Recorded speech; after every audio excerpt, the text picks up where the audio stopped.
Hello friends, ఆరోగ్య అత్యవసర పరిస్థితులు ఎప్పుడు ఎవరికి ఎలా తలెత్తాయో అస్సలు ఎవరు ఊహించలేం. అలాంటప్పుడు హాస్పిటల్ ఖర్చుల భారం లేకుండా ఆరోగ్య బీమా ఒక రక్షణ కవచంలో మనకు నిలుస్తుందని చెప్పుకోవచ్చు.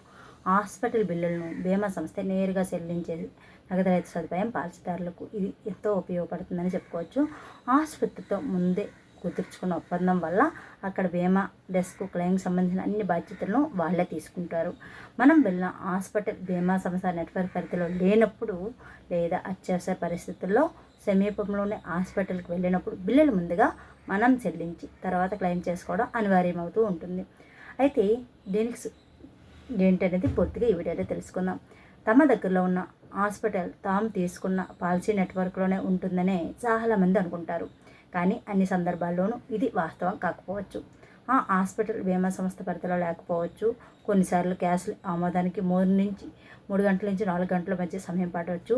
అంత సమయం వేసి ఉండవలసిన ఇబ్బంది అక్కడ హాస్పిటల్లో ఉన్న వారికి ఇబ్బంది అవ్వచ్చు. అయితే అలాంటప్పుడు ఇష్టం లేక ముందే బిల్లులు వేసి ఉండే ఓపిక లేక ముందే బిల్లులు చెల్లించి తర్వాత క్లెయిమ్ చేసుకుంటారు చాలామంది. అయితే మరికొన్నిసార్లు మోసం జరిగినట్లు అనుమానించిన ముందస్తు వ్యాధులకు సంబంధించిన సమాచారం ఒకవేళ దాచినా వేచి ఉండే సమయంలో అనారోగ్య సమస్యల కారణంగా క్యాష్లెస్ క్లెయిమ్ను తిరస్కరించవచ్చు. ఒక్కసారి వైద్యులు వివరణ లేదా అదనపు వైద్య సమాచారాన్ని కోరినప్పుడు అనుమతులు ఆలస్యమయ్యే అవకాశం కూడా ఉంటుంది.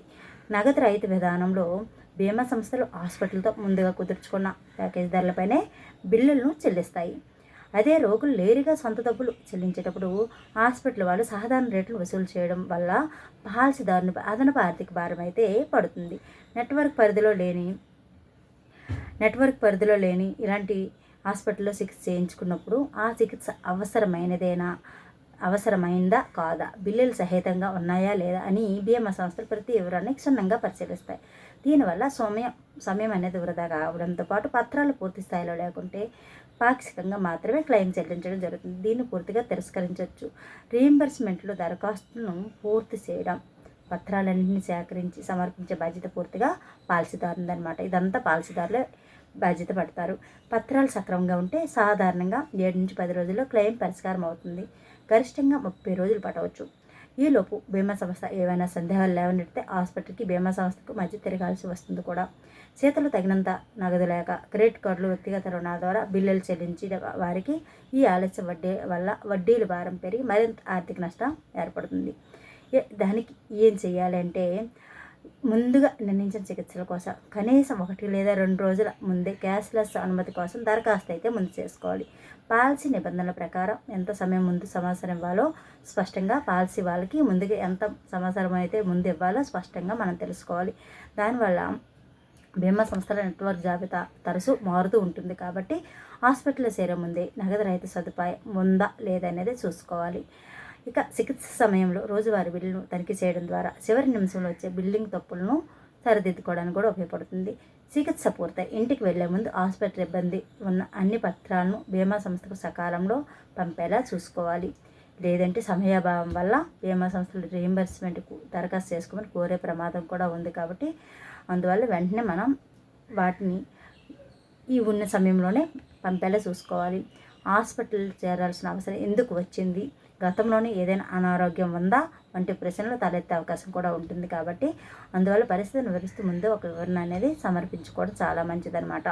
హాస్పిటల్ నుంచి ఇంటికి వచ్చిన 15 నుంచి 30 రోజుల్లోపే గడువులోపే దరఖాస్తు చేసుకోవాలి. అన్ని పత్రాలను ఒకసారి సమర్పించాలంటే విడతల వారీగా అస్సలు పంపకూడదు.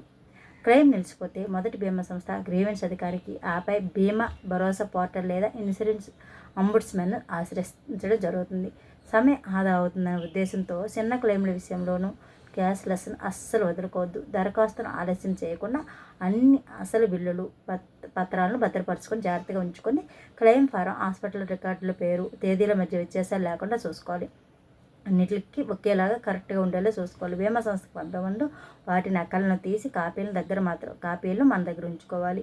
వీటితో పాటు క్లెయిమ్ సంఖ్య సహాయంతో దరఖాస్తు ఏ దశలో ఉందో కూడా గమనిస్తూ ఉండాలి. ఇలా చేయడం వల్ల హాస్పిటల్లో మనం చెల్లించకుండా మొత్తం బాధ్యత బీమా వాళ్ళే బాధ్యత పడతారు.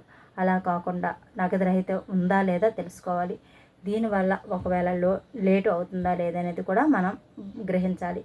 సో ఈ విధంగా ముందే బీమా సంస్థల వారికి మాకు ఇది ప్రాబ్లం ఉంది అని సమాచారం అనేది వాళ్ళకి ఇస్తే మనకు కావాల్సిన ఇన్ఫర్మేషన్ వాళ్ళు ఇచ్చి దానికి సహాయపడడం జరుగుతుంది.